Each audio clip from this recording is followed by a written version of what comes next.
जब कोई वस्तु गति करती है तो उसकी गतिज ऊर्जा के कारण उसका वजन या द्रव्यमान बढ़ने लगता है। आम जिंदगी में जैसे कार या हवाई जहाज में यह बदलाव इतना मामूली होता है कि हमें पता भी नहीं चलता। लेकिन जैसे ही कोई वस्तु प्रकाश की गति, जो कि लगभग 3 लाख किलोमीटर प्रति सेकंड है, के करीब पहुंचने लगती है, उसका द्रव्यमान तेजी से बढ़ने लगता है। अब जरा सोचिए, वजन जितना ज्यादा होगा उसे और तेज भगाने के लिए उतनी ही ज्यादा ऊर्जा की जरूरत होगी।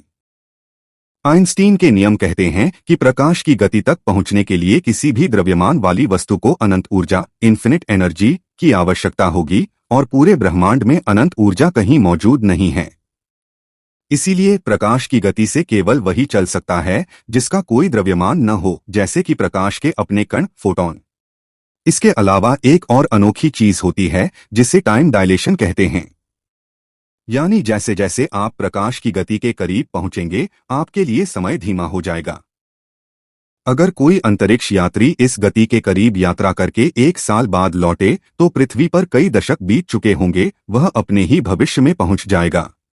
तो क्या हमारे लिए ब्रह्मांड के दरवाजे हमेशा के लिए बंद हैं? पूरी तरह से नहीं। वैज्ञानिक अब सीधे भागने के बजाय एक अलग तरीके पर विचार कर रहे हैं, जिसे कहते हैं स्पेस-टाइम को मोड़ना। इसके लिए 2 काल्पनिक सिद्धांत बहुत लोकप्रिय हैं। वॉर्महोल, जो अंतरिक्ष के 2 दूरस्थ स्थानों के बीच एक शॉर्टकट सुरंग की तरह काम कर सकता है।